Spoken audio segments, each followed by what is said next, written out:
Caption for Mike. All right. Welcome, everyone. I'm glad to see folks switching over from our Zoom portion of our general membership meeting to joining us live for our Amendment 3 debate this evening. For those of you who were just watching us on our general membership Zoom, welcome back. For those of you who are actually tuning in to just the debate portion of our meeting this evening with Suncoast Normal, I'm very excited for this debate.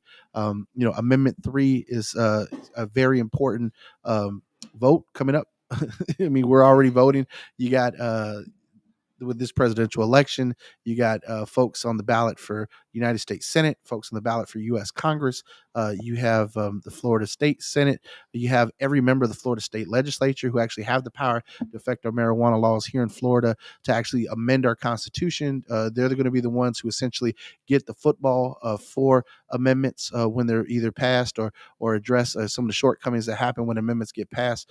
And so there's a lot to be said about this election cycle. Again, we talked a little bit in our membership portion of our meeting about our endorsement guide. If you want to know about Suncoast Normal's endorsements, you can go to our webpage, suncoastnormal.org, and check out the endorsement guide there and what our political team and our members had landed on as far as the best people and best policies to move forward that are on the ballot when it comes to marijuana reform policies.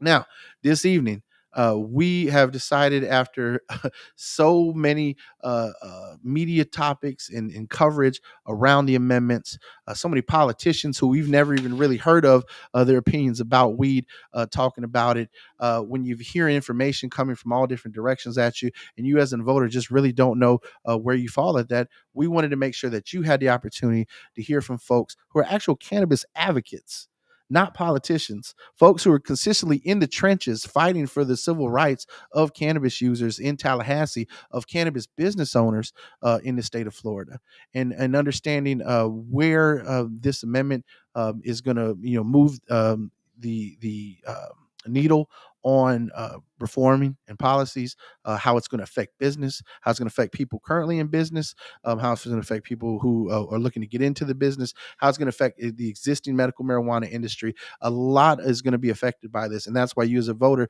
should be making an informed decision. And whether at the end of this debate tonight you land as pro Amendment 3 or against Amendment 3, whether you're someone who's currently on the fence and you just need more information, whether you've already made up your mind but you really want to hear what your side has to say, this is going to be an amazing, informative thing. I want to again introduce myself. I'm Christopher Cano, the executive director of the Suncoast chapter here of Normal. We have our amazing engineer in the background, our deputy director, Carlos Hermida. Howdy, I'm here. Oh, excuse me. Allergies. So, we're of course, our very special guest this evening, the CEO of the Dank of Ganja, Michael Thompson. Michael, welcome. I'm happy to be here. I'm really excited about this debate because a lot of the debates we've seen across the state of Florida has been against pro-legalization versus a complete prohibitionist. And not only are we both for legalization, we both have fought, alongside each other over the years, whether it be white papers, submitting ordinances for decriminalization for well over the better part of a decade. So, we're going to probably agree on a lot of things, but there's going to probably be some heated issues as well. But I'm definitely looking forward to this. Yeah, Michael, I really appreciate you joining us here at Chillum Hemp and Mushroom Dispensary in Ybor City. And I think just starting out, it's important to also look at the gravity of where we're at right now, right? And being across the street from where cannabis prohibition actually started with Victor Licata back in the 1930s, murdering his family, and seeing Harry J. Anslinger use that case of someone who was schizophrenia, who they found a couple of Nick sacks in his drawer, and that when it was a drought, he couldn't get access to it, and he ended up having a mental episode where there were some deaths involved, and that kind of spurred the reefer madness movement in America, and was taken and run with by the Federal Bureau of Narcotics. Here we are, 80 plus years later, still fighting that fight. I mean, the DEA is actually going to look at rescheduling cannabis from Schedule 1 to Schedule 3 at the direction of President Biden. And that's not even going to happen until December 2nd. So the election's already going to be over and done with by the time the federal government even actually gets off their butt to address cannabis prohibition. So because of the Schedule 1 status of cannabis across the country, the fact that as a Schedule 1 drug, the federal government asserts it has no medical value and has a high penchant for abuse. Let me interject there. So Yeah. you said the word cannabis, right? So Yeah. I want all the viewers to understand that there is a differentiation, right? So marijuana, like hemp, is cannabis. Mhm. Marijuana is cannabis, but hemp is not marijuana. And Ah, and amendment, there's so much going on right now with yeah. lobbyists up in DC.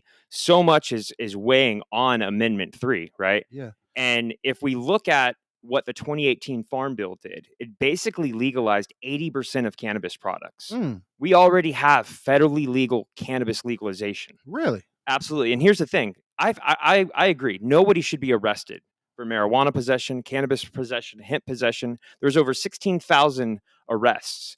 There was an article that the Tampa Bay Times put out. Originally, they said over 66,000 arrests for simple marijuana possession, but they did have to update that article. It was around 16,000 arrests, and that's something that both Cano and I have both been thrown in a cage, treated like a violent criminal for a simple plant. And what I'm here, what my goal is today is to educate the viewers on what Amendment 3 entails, right? Amendment 3 is not the legalization you would think it is. In fact, the companies behind Amendment 3 have been lobbying to make federally legal cannabis a felony. Mm, You can go to smoke shops and federally legal cannabis dispensaries across, just like the one we're in right now, across the state of Florida. You can get higher quality product at a much lower price. You don't have to worry about product shortages. And the state of Florida right now, we have the most restrictive, draconian medical cannabis system in the country. We have some of the highest prices, we have some of the lowest quality, and we have mhm. frequent product shortages, especially for good products. Now, your criticism of the current Florida medical marijuana system, you've heard us on the rotation in Suncoast Normal criticize issues from how folks are treated from a labor point of view and the workers to the way the legislature initially set up the system with vertical integration.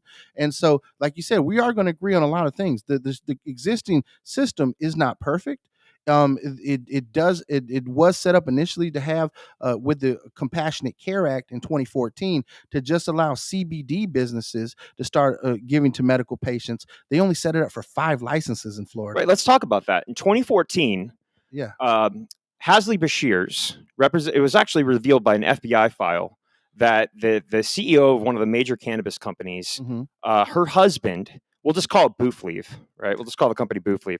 Her husband, JT Burnett, bragged on FBI files. This is public information Uh-huh. that his high school friend Hasley Bashir's put in little tweaks while he had his friend Matt Caldwell. And this is important because if you don't study history, you're doomed to repeat it. He had his buddy Matt Caldwell put on a floor amendment. This had the support of the majority of the cannabis community, right? Except for the Colby Wises and what have you. It had the majority of support until that floor amendment. R.I.P. Kobe. Yeah, R.I.P. Kobe. Until it had that last minute floor amendment, which created the most restrictive medical market in the country. And it's basically saying, and this was the groundwork, because what happened was John Morgan funded the Florida's largest legalization, medical marijuana legalization effort in Florida history. And the Florida legislature, Rick Scott at the time, wanted to get ahead of it. They wanted to make sure that them and their cronies would be the only ones who would be able to license and sell it. And funny enough, Hasley Bashir's didn't even disclose his financial interest in Simpson Nurseries, Mm. which then later became True Leaf. Wow. Right, so a complete ethics violation. I mean, who knows how many other So violations? so it definitely sounds like folks have heard a lot of information about True Leaf, which is the largest medical marijuana treatment center. They have the most storefronts in the state of Florida. They have the largest market share, if you will.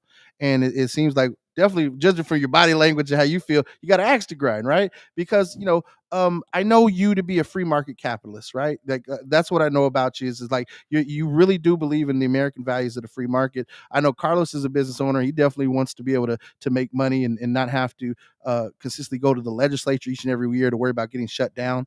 I know folks in the hemp industry for the past couple years, have feel some type of way about the legislature. I know as a cannabis advocate at Normal, we fought against THC caps that floated up about 4 or 5 years ago, and then eventually died out. And then for the last couple years, it's about the hemp industry and how hemp products should be regulated. Now, let's go back to that 2018 Farm Bill. When it was signed into law by President Trump, it gave a definition of 0.3% THC. That essentially Delta 9 THC. If a product has that 0.3% or less, it is hemp, which is an agricultural commodity, and not marijuana, which is a Schedule 1 controlled substance. Correct. And if you go to any MMTC, any dispensary, right, in the state of Florida, 80% of their products, 70 to 80% of their products will qualify as hemp. In fact, if you're not familiar with IRS code 280E, some of the companies are exempt from 280E because they're basically telling the IRS, like, hey, look, we're not selling a Schedule 1 narcotic. No, we're selling federally legal cannabis because majority of these products have less than 0.3 Delta 9. Now, let me give you an example. I brought some props here. And by the way, we're not actually debating right now. We're just getting history and background for you, the voters, to kind of understand of where Florida started when it came to this. We went from being a state that has total prohibition to, in 2014, the legislature adopting a very limited CBD compassionate use law, to Amendment 2, which was defeated in 2014 because it didn't get the 60% threshold to pass as a constitutional amendment. Again, you can thank the state legislature for changing that from a simple majority to, in 2004, they amended the Constitution to say, no, now it needs to be a super majority of 60%.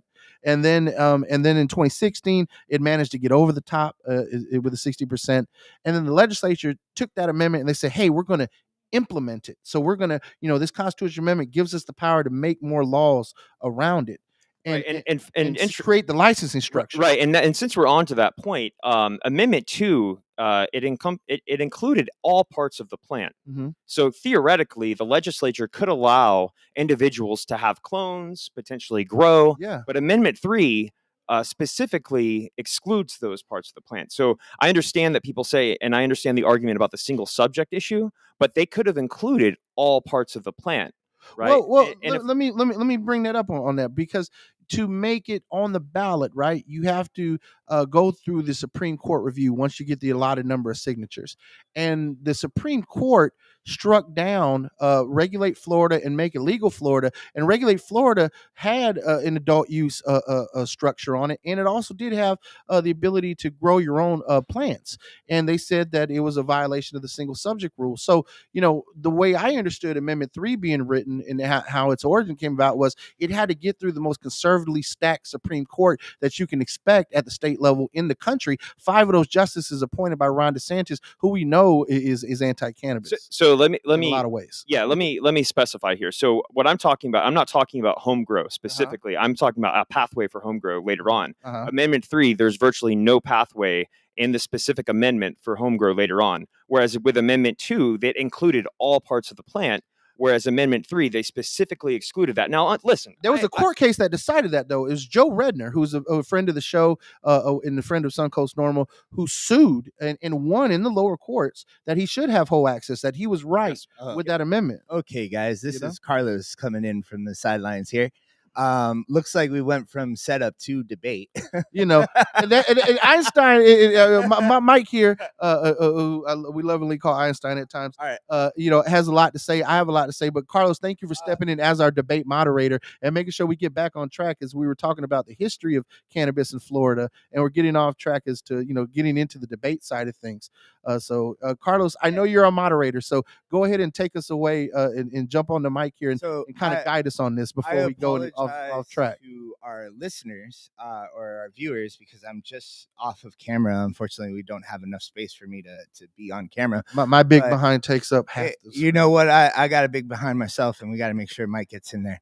So it's okay. You guys don't need to look at me. I'm going to be moderating the debate. We have had a pretty lengthy introduction here, even with some of your individual personal beliefs and thoughts on the amendment and everything. I just want to be very, very clear on these things here. You guys have touched on how you guys are friends and how we're going to have a civil debate already. Particularly here, you guys have both been cannabis activists for a very long time, but particularly here, Mike Thompson has spent a lot of work working on these hemp bills, and for the past 2 years. And I would consider him both to be a hemp advocate and a cannabis advocate as well. So I just want to express to our viewers that we have a very good panel here to get all the topics going. As you guys could tell, they were getting into it before we even got into the debate. We're passionate guys, and then you know what I said? We're winners, and we don't like losing. So And no one wins when cannabis prohibition is the law of the land. It makes everyone losers. Like you said, people get thrown in cages. You know, my own father was diagnosed with a terminal form of dementia. And in my research of wanting to figure out how I could save him, when a doctor tells you your father's got 6 months to live and there's no other treatments. And then you start to realize, wow, the federal government has a patent on cannabinoids helping people with strokes and Parkinson's and dementia and Alzheimer's, and yet it's still illegal federally. It's a Schedule I drug. Like that does something, you know. And then you become a patriotic, law-abiding American, and you become a criminal because you want your loved one to survive. And then, in 2014, when he was really at his worst, he got diagnosed in 2010. There was no medical system. It wasn't like I could go to get a doctor to recommend it and help him. The illicit market, and the connects that you wind up making in college are like the only people you can get access to. And then it was like, you have all this great technology. We're sitting in Chillum hemp and mushroom dispensary right now in Ybor, and I'm looking at glass. I see magical butters up there. I see not just magical butters, but different types of ways and extractors to make different cannabis products and concentrates to help you when you're sick. None of that existed for my dad. And then my dad passed away in January 2017 before the legislature even got a chance to implement the 2016 Amendment 2. So, for me, this is a personal thing of why I got involved and helped create our Suncoast chapter NORML, while I continue even, in his memory and to make sure that what happened to me in the criminal justice system doesn't happen to others. And I'm so proud that you're sitting next to me and as an advocate in Tallahassee in fighting with us alongside for the civil rights of responsible cannabis users. So here's the rules. Yes. I'm not going to put a time limit on anything. I'm going to let you guys finish your whole debate. And I'm not going to be a jerk and try to interrupt or one up anybody. However, if you're making a point, I'm going to let you make your point. However, I am going to mute you if you aren't being asked a question. All right. Solid. So your microphone won't work if I don't speak to you directly. All right. So Carla's going to be in the background muting and unmuting mics. So first off, I want to ask directly to Chris Cano as the cannabis advocate on here. What is the most compelling argument to vote yes? The most compelling argument for me, for NORML and how we feel as an organization to vote yes, is the current felony possession limit in Florida, which I was prosecuted under, was 20 grams. And, in 20 grams or more, get you a felony charge. For those who don't know, felony charges can also cause a civil forfeiture. So they can take your car away. They'll take your cell phone. They'll take your laptop. And then if you can't afford a felony lawyer, which is going to be a $5,000 retainer off the top, you're looking at a public defender who might not be able to get you seen in that 10-day window where you can get your stuff back. Civil forfeiture in this country is nuts. And so for me, ending the arrest of people, especially around the high draconian felony threshold in Florida, is important for me to see in an adult use system in the state. And that's why I support Amendment 3, because to me, Amendment 3, the way I'm reading it, is it will change possession limits. Where right now 20 grams is a felony to up to 3 ounces will be decriminalized. And so that's why I'm supporting Amendment 3, because I want to put an end to those arrests in Florida. Thank you, Cano. Now for Mike Thompson, what's the most compelling argument to vote no?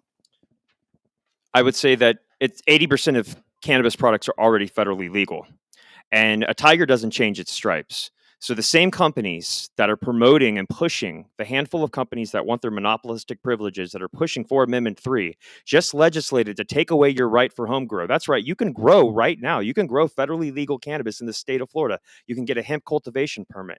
You can sell federally legal products. Now, some people would say, oh, well, that's not legal. Well, why did they try to pass SB 1698, which would have actually legislated these things to be a Schedule I narcotic in the state of Florida? So federally legal cannabis hemp flower would have been a felony had these MSOs gotten their way. Fortunately, the governor vetoed this legislation. And what we're seeing now is if we hand this market... You're not being muted. It just seems like there's a loose wire, Mike. It's okay. Carlos is working on it. Carlos, this mic here is a little loose. You want to give him the other mic? Testing. Maybe take that one. Sorry, team. Mike is making a great point there. He's going ham, and then the mic started to act up. So Carlos, who is our engineer, is adjusting it real quick. Testing. Nope, that mic's dead. So Carlos is flipping that around. Now, look, for those of you watching and in the chat, we want you to be able to drop questions. Carlos is going to monitor the chat for questions. Of course, we ask folks to keep it respectful. I know folks are going to have different opinions, but again, this is all about love and legalization. This is about marijuana and the cannabis plant, and so again, be respectful of each other in the chat if you have differences of opinion. But please leave comments. Feel some type of way. If you just feel some type of way about where we're at, you're just a prohibitionist. This may not be the place for you, but again, we encourage folks to be respectful in the dialogue and discourse. And so, Mike, how's that one going? Testing 1 2. All right, You all guys right, are awesome. So as I was saying, as of right now, and I'm telling you right now, the MSOs do not want you to know this. MSO, maybe you could clarify that. Multi-state operator. What's a multi-state operator? The MMTCs, medical marijuana treatment centers, the dispensaries right now. And what I mean is the marijuana dispensaries, not to be confused with the federally legal cannabis dispensaries, right? The mom and pop. So what they tried to do is they tried to legislate. There's over 10,000 mom and pop businesses here in the state of Florida, a vibrant economy where a lot of companies, we vote with our dollars. We vote with, we purchase products from other advocates. We were able to get a veto from the governor to veto this draconian legislation that was pushed by these cannabis companies, a handful of cannabis companies, 3 of them. We're going to just refer to all of them collectively as Booth Leaf. These companies, if their bill would have passed, it would have taken away your right to grow right now. You can get a permit with the Florida Department of Agriculture to cultivate and grow federally legal cannabis, right? And now there is some contention about the rules, but rules are not the same as laws. Some of those rules that have the redefinition of the total THC are currently being challenged in administrative court. This is why they tried to pass SB 1698. This is very important for voters to understand this because it's basically legal. And if you don't believe me that it's legal. Oh, he's pulling out a suitcase like Scarface. I'm going to show you guys something. Okay? Uh-oh. So this is federally legal cannabis. Okay. Right here. So that is legal under what you said, the Farm Bill, 2018 Farm Bill. All right. So it tests out at what to be legal? It's under 0.3. It was tested 0.3 prior to harvest. Okay. It was tested less than 0.3 Delta 9, but the total THC is probably somewhere around 24%. Now, when you say total THC, what do you mean as far as total THC? Because including THCA. Including THCA. Right. So if we have a product like Jungle Boys here, right? If we have a Jungle Boys flower, so oftentimes Jungle Boys is a licensed MMTC in Florida. They're licensed MMTC. Phenomenal flower, by the way. Okay. From a licensed medical marijuana treatment center. It's virtually the same as what you can get at a mom and pop shop right now. Really? In fact, some of their flower would qualify as hemp. Not just them, but Cresco, Pure Leaf, Move, a lot of these other MMTCs. Now, why would they qualify as hemp, Mike? Because it has less than 0.3 Delta 9. So when you look at the THC percentage, you might say, oh, well, the THC percentage is 27%, right? Well, a lot of times it's the Delta 9 is what dictates, okay, is this marijuana or is this hemp? They're operating under a cannabis license. It's very confusing. And this is done on purpose because they want to trick you into thinking that it's not legal. I wouldn't be having a half a pound bag of flour right here if it wasn't legal. It's already legal, guys. It's already legal. They tried to take this right away from us. Okay. And this is very eerily similar to the mercantile laws, right? If we look at the British naval laws prior to 1776. Ooh, you're getting some ancient history here for some folks. This is important because if you don't know history, you're doomed to repeat it. Now, Mike, Carlos' initial question was why you're voting no. So maybe help us out with this jump from ancient history to federally legal cannabis as to why you're voting no. To protect our rights as of right now. Okay. We already have legal cannabis. All right. We already have legal cannabis. And if Amendment 3 were to pass, these companies will consolidate their power. They will make it a felony to have federally legal products. They'll make what I just showed you a felony. Mm-hmm. They will redefine what hemp is in the Florida legislature to protect their interests and the interests of their shareholders. Funny enough, some of their shareholders are former lawmakers, right? And look, Democrat, Republican, it doesn't matter. All 40 senators voted to make CBD, over 50 milligrams CBD, a felony, right? All of them did. And in fact, Senator Joe Gruters is on going around the state bragging right now how he's going to create one of the most restrictive recreational markets in the country to protect the monopolistic interests of a handful of companies. And when you have monopolies, this is, we ask ourselves, why is our water poisoned? Why is our food poisoned? It's because we allow this to happen. If we were to use the logic that, hey, you know what, this is just a baby step, we should vote for Amendment 3, we would still be under British rule in this country, right? It takes a handful of people who are brave enough to stand up to the powerful and stand up for the rights of all of us. And this isn't just about cannabis. This is about free markets, because if Amendment 3 passes, you will never get to participate in this industry. You will never be able to get a license. Home grow is not going to happen. You can hear people say, hey, well, we can lobby. No, I know how things work in Tallahassee. It's all about money, right? It costs a lot of money to get things done in Tallahassee. If this amendment passes, forget about it. It's going to turn into the R.J. Reynolds Monsanto of cannabis. That's a lot, but that's your conclusion. All right, I'm sorry, Carlos. Could I have a small rebuttal and clarify? I'm sorry to be. I had to mess with some microphones, but I guess we're going to share a microphone now. Yes, Keno, I do want you to rebut that. All right. Well, you asked me why I said, why I support it. I said it's because I want to end the arrest. Mike, you asked him why he doesn't support it, and he definitely gave us a long rundown of he doesn't like a lot of the actors. He doesn't like how the politicians are going.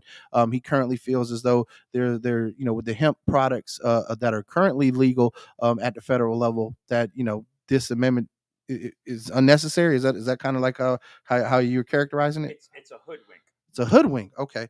Now, I have a question when you pulled out these things around these hemp products, because you make this assertion that these hemp products are legal because the THC, the Delta 9, is less than 0.3%. But you mentioned about the overall THCA is around, 27 on some of these products, and that even some of the MMTCs are selling these products. Now, what I found interesting that it is on May 28th, Terrence Booz, the chief DEA's Drug and Chemical Evaluation Section, said that in regards to THCA, Congress has directed that when determining whether a substance constitutes hemp, the Delta 9 THC concentration should be tested using post-decarboxylation or other similarly reliable methods.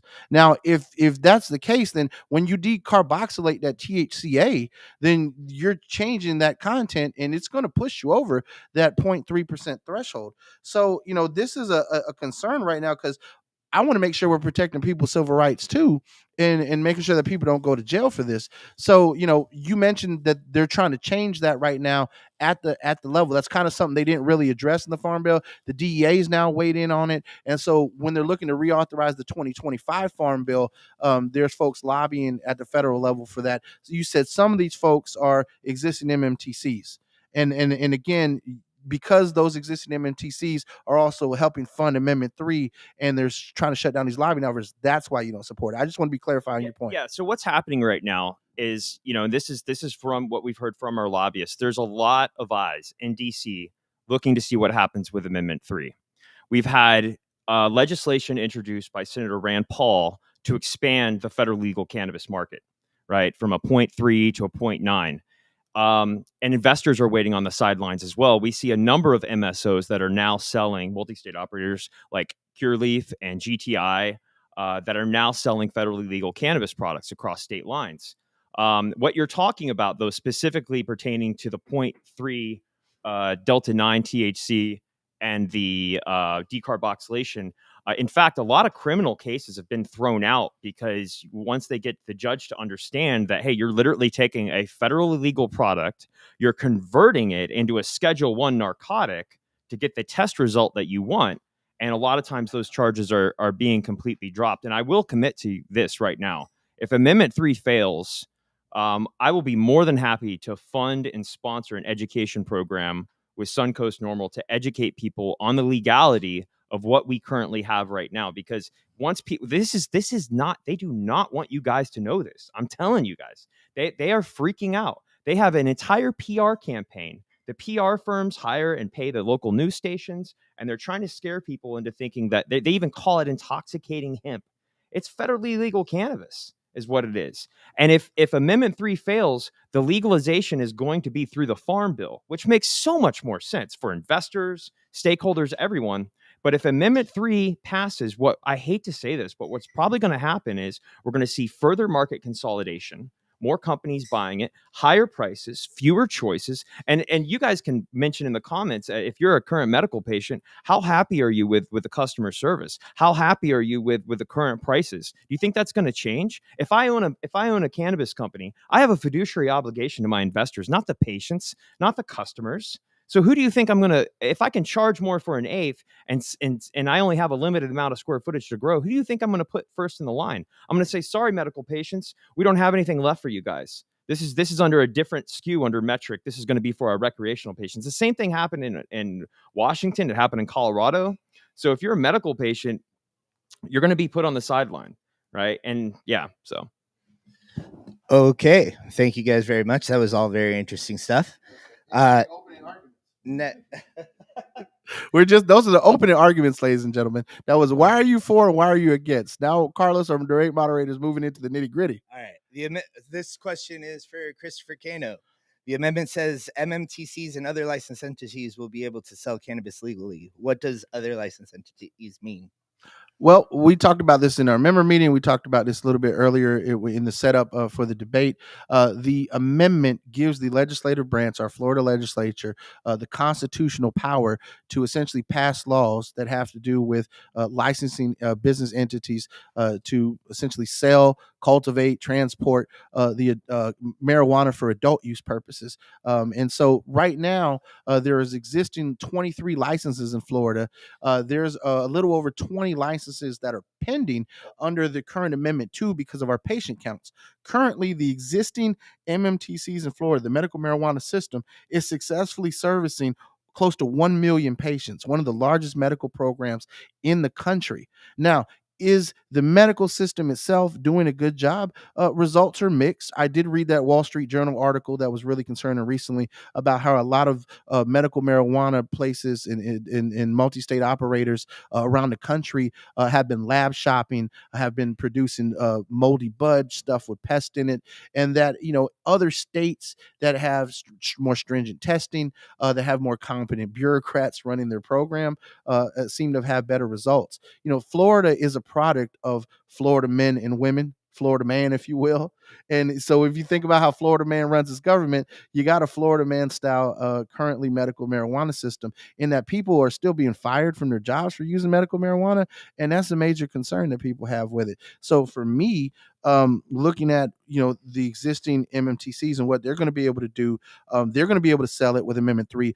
Other licensed entities, basically this language in the amendment gives the legislature carte blanche to break up the vertical integration system that all of us were harping on during the setup, and that we all kind of have beef with when we talk about mom and pop shops wanting to get into this. So this little line right there in the amendment empowers the legislature constitutionally to not just allow the MMTCs to sell, though, but choose to license. Now, at NORMA, we've been advocating for folks who are hemp business owners, Carlos, like yourself, since you already have a license or a permit with the state of Florida. Maybe those should be the folks who have been displaying, how to operate business properly, how to be good businesses. Mike, you yourself, the CEO of a hemp business, you've been doing a great job following all the rules and such. So I read this line as this could empower the legislature, if they so choose, to essentially give you crack at this system, whether it's if you want to carry your own, if you want to grow your own, cultivate your own.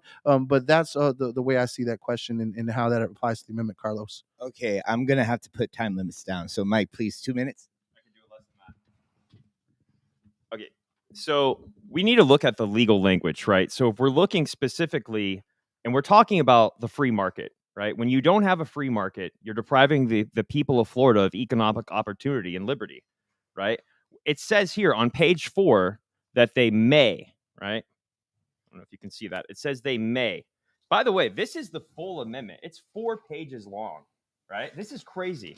So when it comes to issuing new licenses, they may or they may not. A tiger doesn't change its stripes. They'd be in remiss of their fiduciary obligations if they allowed hemp companies to sell their products in the store, or if they were to issue new licenses. You'd think they'd spend $100 million to allow competition? Absolutely not. But when we use the word may, that means you can or you can't. But when we use the word shall, it means that you shall. There's no if, ands, or buts about it. When it comes to civil liability protections on page 1, it says that there shall be subject to, they shall not be subject to criminal or civil liability.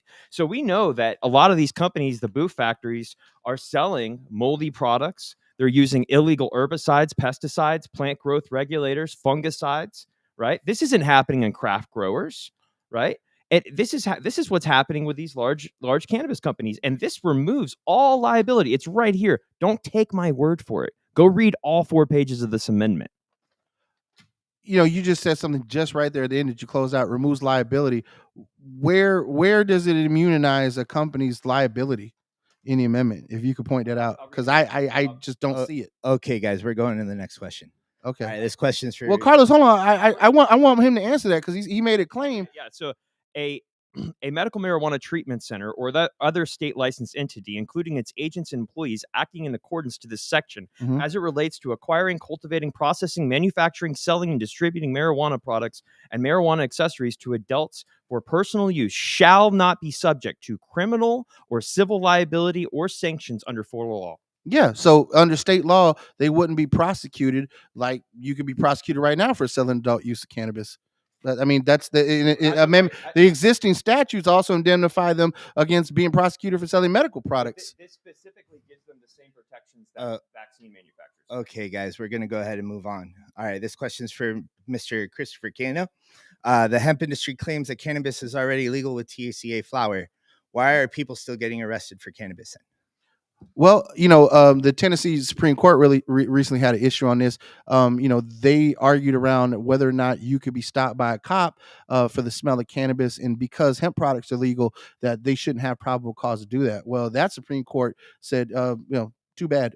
You really can't tell. The onus is on you. I do know that some folks have commented that the Florida Department of Law Enforcement is running into a lot of issues around testing. There's a backlog of testing and such. A cop smells weed, he is the bureaucrat on the scene. He can decide. You could say it's a hemp product, but unless you actually probably got the original packaging and it's in the original packaging, and then even then, you shouldn't be operating anything that can be intoxicating and operate a motor vehicle in the state of Florida. So there's a lot to be said of whether or not you can smoke a hemp cigar, which is legal, but can you legally operate your vehicle to do that under our existing DUI laws? That's why you still see people going to jail, is because cops smell weed. Probable cause for the cause of smell is still valid in the state of Florida. Now, other adult use states have adopted a legislation after the fact, like Maryland, like Virginia, to remove the smell of marijuana as probable cause. And the problem is that Florida law enforcement officials cannot tell the difference between marijuana and hemp, because they both smell the same because they're the cannabis plant. It's just this arbitrary number that the federal government came up, which Michael has pointed out. There's folks in the federal government who want to up that number. It's 0.3% THC. As I pointed out, the DEA clarified Delta 9 THC, and the DEA is trying to say that your point around the THCA. Well, no, now that they're trying to say that it's total post decarboxylation. So if you were to decarboxylate at 27% THCA to get that 27% THC that folks want, the DEA is saying that that's not the case. So there's going to be a lot to be said as how the DEA moves forward, how the 2025 Farm Bill gets written, but Amendment 3 has nothing to do with those federal fights right now. Amendment 3 is specifically for the Florida voters to decide if they want to empower the Florida legislature to amend our Constitution to give them the right to write laws around an adult use system in Florida. Now, Michael clearly has beef with the folks who currently operate in the medical system in Florida, and the amendment does allow the existing medical marijuana treatment centers to start selling essentially over the counter to people 21 and up without a doctor's recommendation. And I want to caution folks on that, in the sense that some folks have this doctor recommendation, and some folks are wondering, if Amendment 3 passes, do I need to continue to get my doctor's recommendation? So there's stuff to be talked about as well in the future about remaining a medical patient in an adult use state. But again, those are things that you didn't actually ask for, that we can talk about at a later time, Carlos. Okay, Mike, let's get 30 seconds to respond.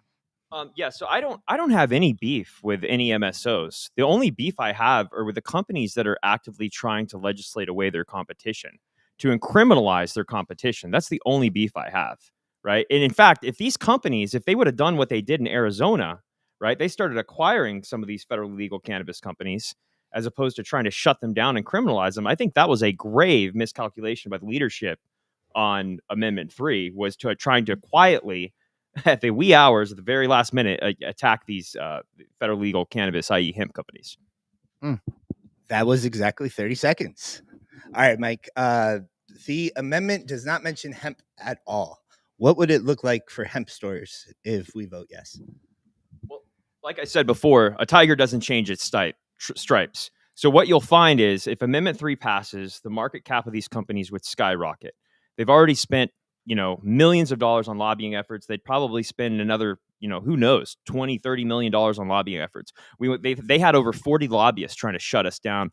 I wouldn't be surprised if that number jumped up to over 400, an order of magnitude, because they do not want us coming back. So if Amendment 3 were to pass, you would have your rights to grow, your rights to cultivate, sell, everything that's available right now that they don't want you to know about. They want to confuse you by using terms like hemp or intoxicating hemp products. It's federally legal cannabis that we already have right now.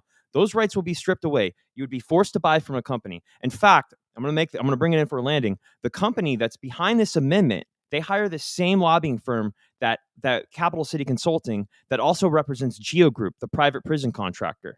So, but from what I'm hearing, they're going to try to put criminal penalties in if you don't have it in the state sanctioned corporate container. And that would make sense, because if they didn't do that, they would be in remiss of their fiduciary obligations to investors. 2 minutes, Kena. So everybody has probably seen, and if you haven't, the TikTok video of a cop pulling the guy over, and the guy tells him, "I'm a medical marijuana patient. This is my bud," and him and the cop are going ham. And he goes, "Well, is it in the state-approved container?" And he goes, "No." And the cop tells him, "Well, then you're screwed." So that's the law of the land right now. I don't understand how your assertion that if we pass Amendment 3, this is going to become the additional law of the land. I mean, we have container laws. We have smoke-free workplace laws. We have clean air laws. There's a lot of things that I've heard on the anti folks point of views that have come out in the ether recently that I just kind of stick with me, and I'm just not sure where we get this from, because right now what we see is that consumers don't really care where they get their products from in a lot of ways. People still shop at Walmart and eat at McDonald's. The fact that you have some MSOs that have a huge market share that might not produce the best quality products, well, that seems to be more an issue around competition. Is something the Florida legislature should address by licensing additional businesses. And Amendment 3 clearly says they can license additional businesses. They may do that if they so choose to. So I think that more falls on us, the voters, to make sure that they do license more folks. As a matter of fact, I would go so far as to say the licenses that are currently being held up because of our patient count, there should be 40 some MMTCs in the state of Florida license. And I would like to see us hold Ron DeSantis, the Department of Health, and even Wilton Simpson, the Department of Agriculture, accountable for not making sure those licenses are out there. But I don't see how any of that has to do with Amendment 3 being a bad thing for the people moving forward. So that's my rebuttal, Carlos. You want to respond? All right, I'll give you 30 seconds. So the reason why the licenses haven't been issued is because of the Pigford license. The Pigford license was designed in the halls of the shadows of the hallways in Tallahassee, not to help minorities. It was designed specifically to be litigated against to prevent any new licenses. This is why we have a backlog of 22 licenses. Secondly, if they really wanted to help minorities, why would they go after all of the federally legal cannabis businesses, which have a much higher percentage of that are minority-owned businesses than any minority licensing program in the country? So they're just playing lip service. They're trying to hoodwink you guys and fool you. So, yeah. Exactly 30 seconds again. All right, this is for Mr. Kena over there. If yes on 3 passes, will I still be able to get arrested for cannabis possession, and how? Well, Amendment 3 changes possession limits. Right now, if you got 20 grams or more on you, you're looking at a felony charge. Less than 20 gram misdemeanor charge, unless you're in a jurisdiction like how we've advocated with NORML to have civil citations and some form of decriminalization at the discretion of the arresting officer. So in some cities and counties, around about 11 in the state of Florida, you can get a ticket. And that ticket can range from a small fee to a little bit more heftier fine if a cop so chooses to give you that. So right now, even with medical marijuana, people are being arrested. Again, we talked about earlier, you should have it in your approved container. You shouldn't be smoking in your car. People get arrested because the way our system is written, you should only essentially be smoking and utilizing medical cannabis in the comfort of your home. When it comes to adult use, right? This is another issue that we've seen in other states. In the state of New York, they addressed it to where it was essentially you can smoke weed anywhere you smoke a cigarette. In Florida, we have clean air laws. We have public use laws. We have you can't smoke within a certain amount of schools and such. Those laws are still going to be on the books, regardless if we pass Amendment 3 or we don't pass Amendment 3. So people can still be arrested, for driving down the street smoking a blunt. Now, as much as freedom loving advocates may want to do that, that's still going to be the law of the land. So Amendment 3 again is only going to allow you to essentially smoke within your safety of your own home. If you got a landlord and your landlord doesn't like it, they could still take action against you, because the Florida legislature and Ron DeSantis is not like they're pro renters' rights, and so there's definitely a lot to be said about. We've seen people getting kicked out of their nursing homes for using medical cannabis, and that's why we want to advocate and continue to advocate for ending medical discrimination. People get kicked off the organ transplant list in Florida. People get kicked off of their pain management plans. People get kicked out of nursing home, all for using currently legal licensed cannabis, whether that's hemp or whether that's their medical marijuana that they have a card for. So, Amendment 3 addresses a lot around possession limits.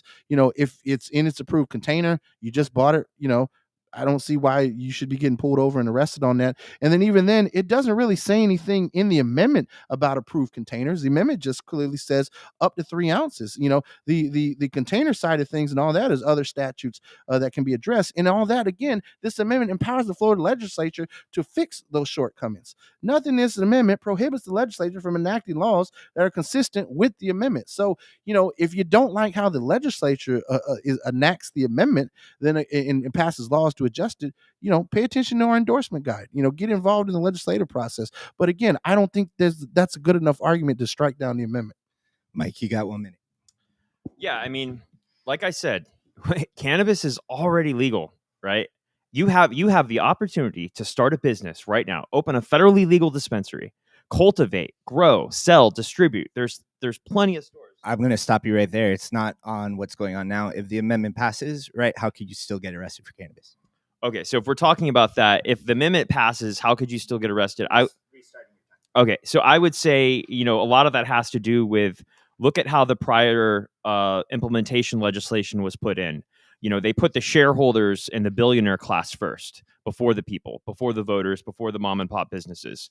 So if we think like that, right, it's very, very likely, I can't say definitively, but if we look at the language of the amendment, that it will be criminal penalties if it's not in a corporate approved container. And unfortunately, I think a lot of people are just going to assume that it's completely legal willy-nilly. There's nothing you can, do about it, and they're going to get busted thinking that it's legal, and then cops are just looking, to get them on something, and then they're still going to use the smell of cannabis as probable cause, because they don't know if you have more than 3 ounces or not. And by the way, federally legal cannabis, there's no limit on how much federally legal cannabis you can have. But it's, with this amendment, that codifies that to 3 ounces. Just a quick rebuttal, Carlos. Sure. I hear this claim that that Mike's bringing up, and once marijuana is legal, arrests are not going to go up. You can't point to one single adult use state, regardless of licensing things that we're talking about or approved containers, where arrests go up post legalization. But again, right now, arrests are happening.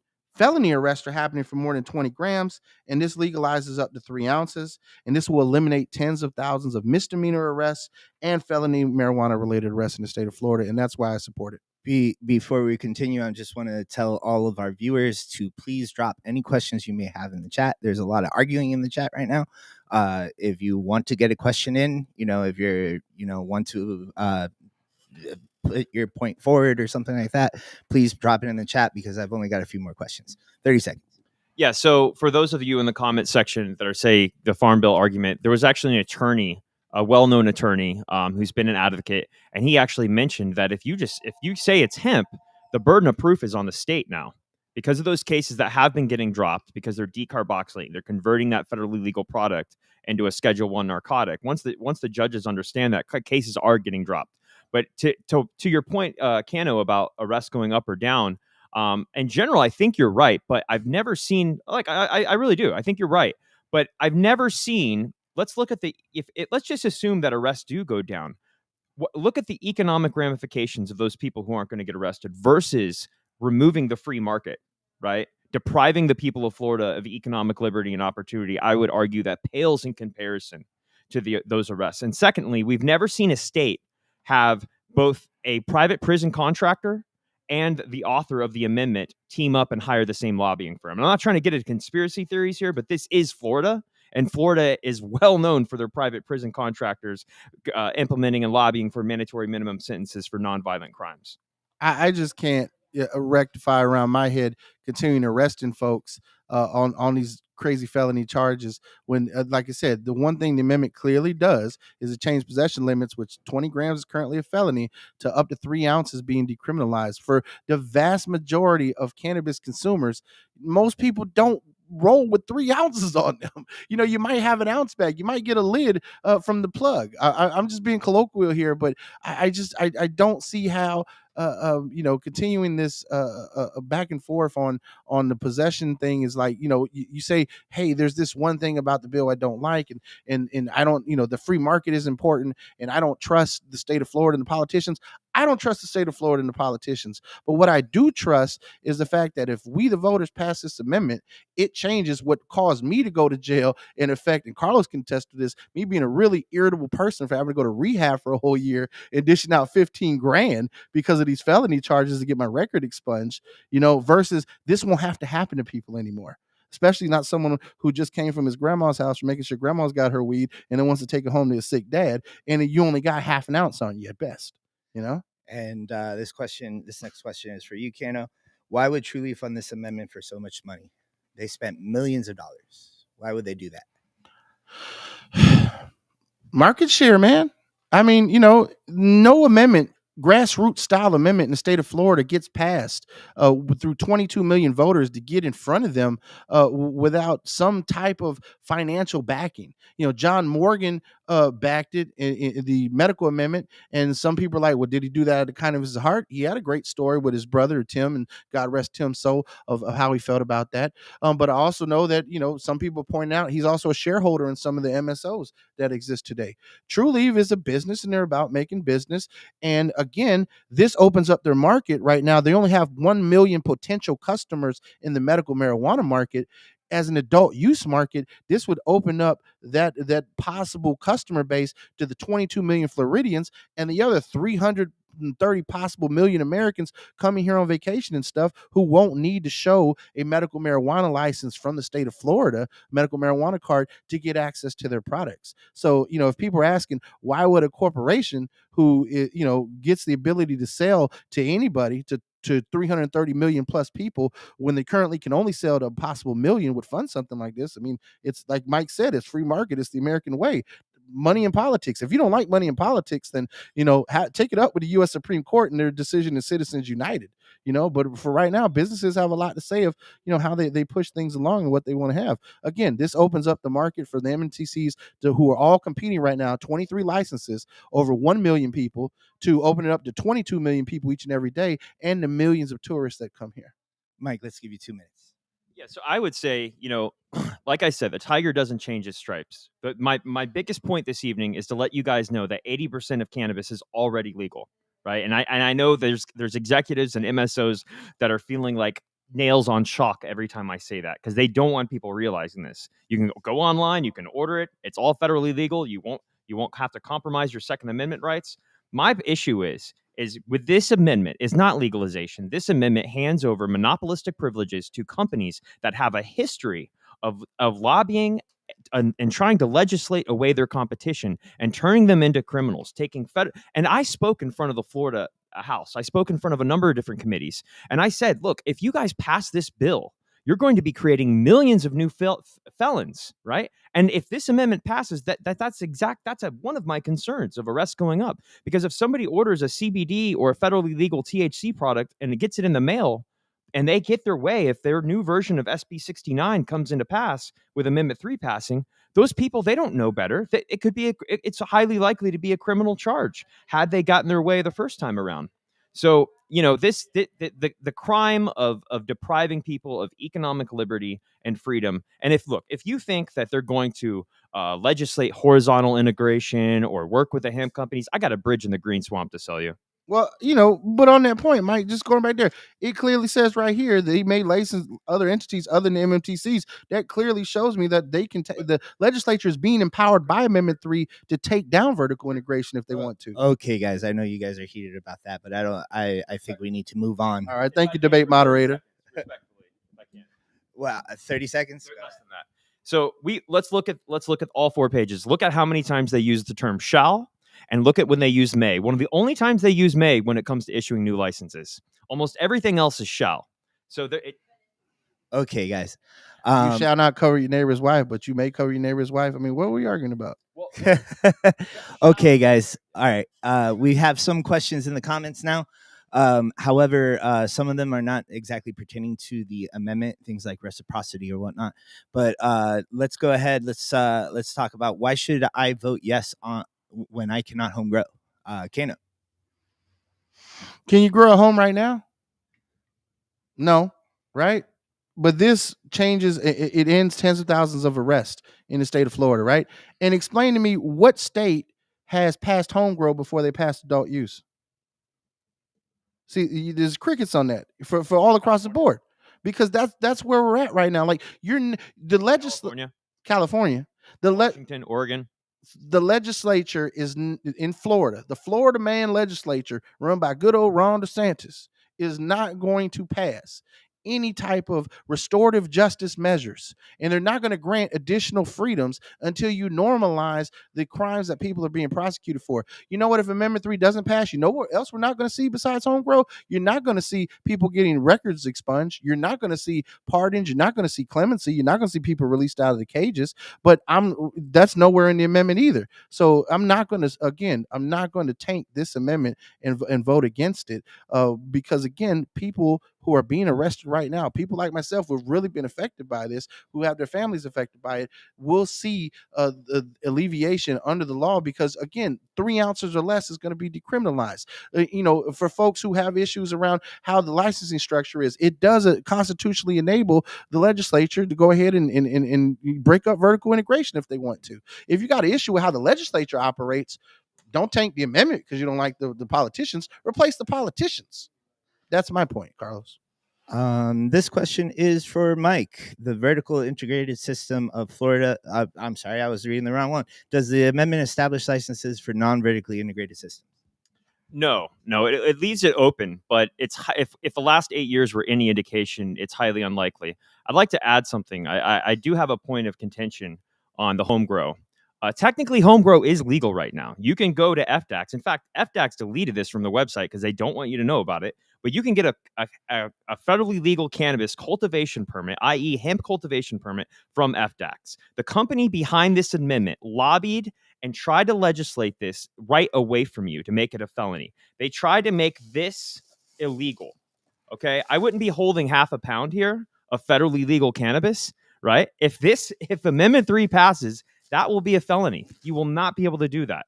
I mark my word. I'm gonna live in here, right? This is if we look at the Whitney Economics Report, we have a massive federal legal cannabis industry here in the country, quite possibly one of the largest. Okay, they don't want you guys to know this. It's already legal, guys. I'm not kidding. And what could possibly happen if Amendment 3 were not to pass? We would see something similar to the beer and wine licenses and liquor licenses, right? The groundwork for legalization is already here through the 2018 Farm Bill. Can I get a small rebuttal, Carlos? Yes, sir. So if you get pulled over tonight with this, do you have the paperwork to show that this is all legit? I do. So that's the thing, right? Most people are not as smart as you, brother. Most people are not educated voters, right? I have a license. You have a license for this, right? And you're encouraging people to go get licenses, right? And that's cool. But why taint this amendment? Like you said, when you can already get a license for it now, it seems like, oh, well, it doesn't have home grow. You can home grow it yourself now. Okay, so then why are you taking this amendment? Why are we continuing to support arresting people for marijuana? Okay, guys. Okay. All right. We got another question going. Since the medical program has been exempted from taxes, are we expecting an excise tax of 30% like Cali? Go for it, Kano. The legislature is going to decide what that tax rate is, and again, I say again, this is why we made an endorsement guide this election, because who sits in those seats has all the power. Who we elect to the legislative branch of government has the most power in our structure of government in the United States of America, whether that's at the state level or the federal level. A lot of the issues that we have around marijuana being a Schedule I drug, again, Congress can change this tomorrow.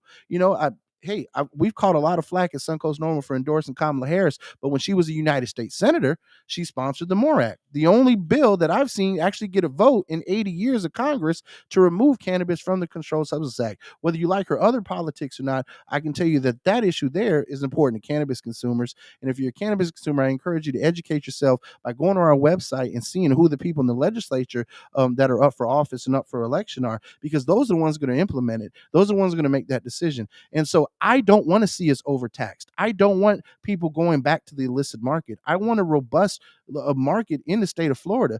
Again, the legislature is being empowered. We, the people, are voting on these specific things in this Constitution Amendment to empower them to address this. Now, if they don't address it the way we want it, that's why we have elections. We got to go ahead and change them. They say politicians like diapers. They should be changed often for the same reasons. Rebuttal, Mike.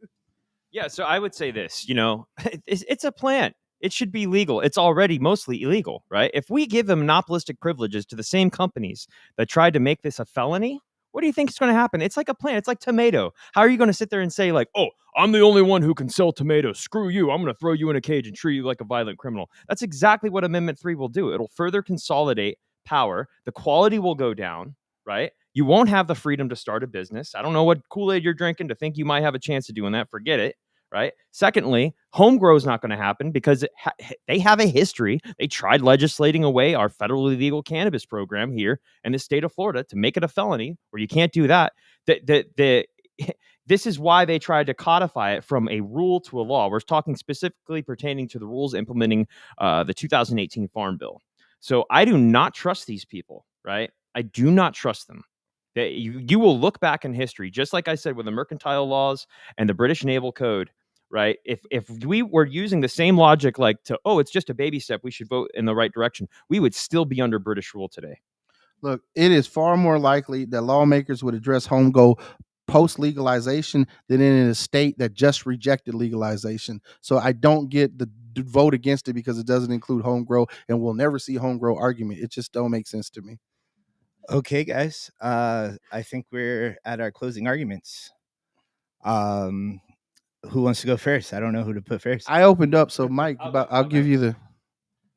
I'll go. I will always fight for free markets and cannabis legalization.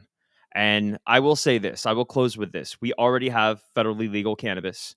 Amendment 3 just empowers the people that have a history of already trying to legislate away their competition and your rights to start a business.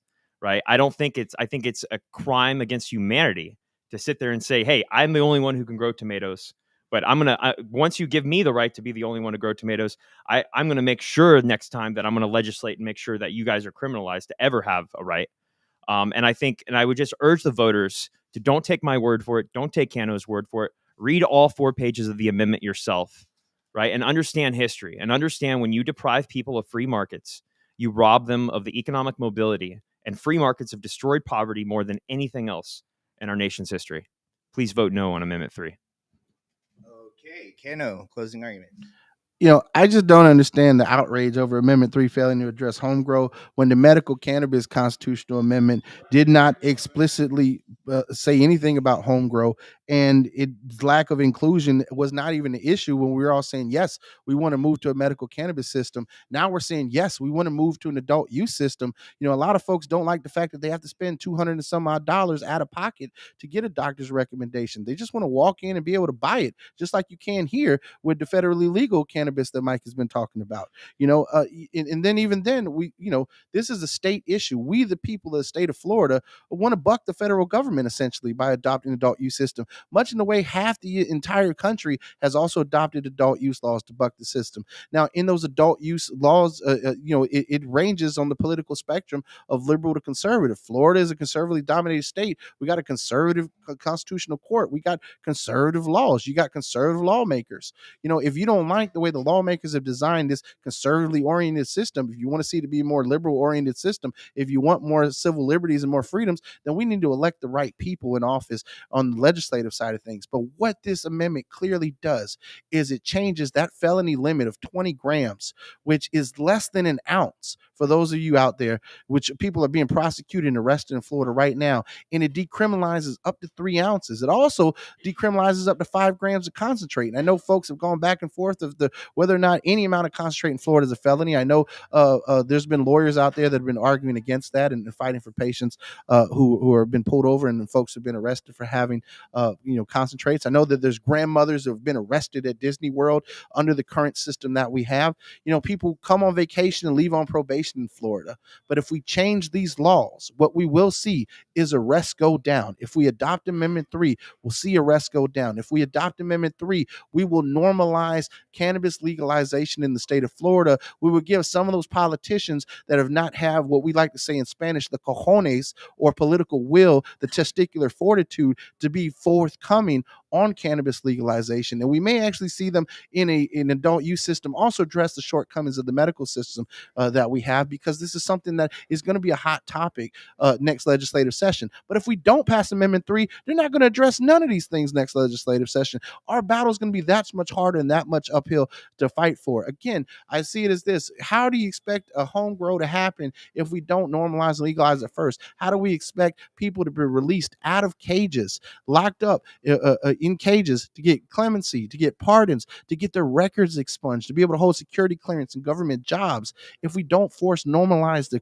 crime that people are being hit for? And again, these possession limits in Florida, some of the most draconian. Amendment 3 changes these possession limits to where the vast majority of cannabis consumers would no longer be arrested for the possession charges that they're getting. And if you read the amendment, it also addresses the paraphernalia issue.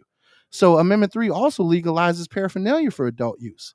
And so people so often get a combination charges when they get arrested because they have a pipe or they have some other apparatus that they use to consume their cannabis. And again, I want to say to folks, Mike talked a lot about history tonight in what he had to say. I look at history and I look at the civil rights movement. And if Martin Luther King told me that he was going to not support the Civil Rights Act of 1964 because it didn't have voting rights in it, when they passed the Voting Rights Act in 1965, we might be looking at a totally different society in America. What I hope is that in 2 to 3 years, we can look back at this time, we can all laugh. And if we pass Amendment 3 and the voters get out there and support it, that we can look back and see a Florida where people are no longer arrested for weed. That we can see a Florida where people are actually growing it at home, that we're not losing our jobs for using it, that we can end urinalysis testing in the workplace, that people can be potheads or former potheads and still hold government jobs. Maybe not the ones with the nuclear codes or the ones driving the kids to school, but at least, working the desk jobs and such. I really think that Amendment 3 is the next step in logical evolution of public policy. And you know why the amendment exists in the first place? Because the Florida legislature has not had the political will to do it. We, the people, have to get out there and actually vote on it this go round. And here we are. We've had these companies funding it. We've had people from all across the state funding it. Who's also funding the No On movement? Folks who aren't even a part of Florida. With folk multi-billionaires who are allies of Ron DeSantis. And what really pisses me off on the grand scheme of all this is that Ron DeSantis has actually spent our tax dollars to advocate not just against Amendment 3, but other constitutional amendments that he doesn't agree with politically. And so that's something that I think folks should also pay attention to and be upset with, is that regardless of where you stand on yes on 3, no on 3, if you're undecided, that our government should not be using our tax dollars to advocate one way or the other on these political causes. I am going to vote Amendment 3. Suncoast NORML is supporting Amendment 3. It does something very clear in our point of view that changes the possession limits, which are going to end tens of thousands of arrests in the state of Florida. And the arrest data in Florida is actually underreported to the FBI, if it's not even reported at all. So, Florida law enforcement right now is running rampant on stomping on constitutional rights. A lot was said tonight about rights and free market economy, but there is no more right that's trampled on right now than the civil rights of people who are smoking weed each and every day. And I'm going to vote yes on Amendment 3 because I want to see those folks live in a Florida where they're not arrested. Well, are you guys still friends? Of course. All right, I'm gonna show my face for the camera here. I've been here this whole time. Thank you guys for joining us. That has been the Amendment 3 debate. And before we close out the stream, we do got some announcements to make on behalf of Suncoast Normal.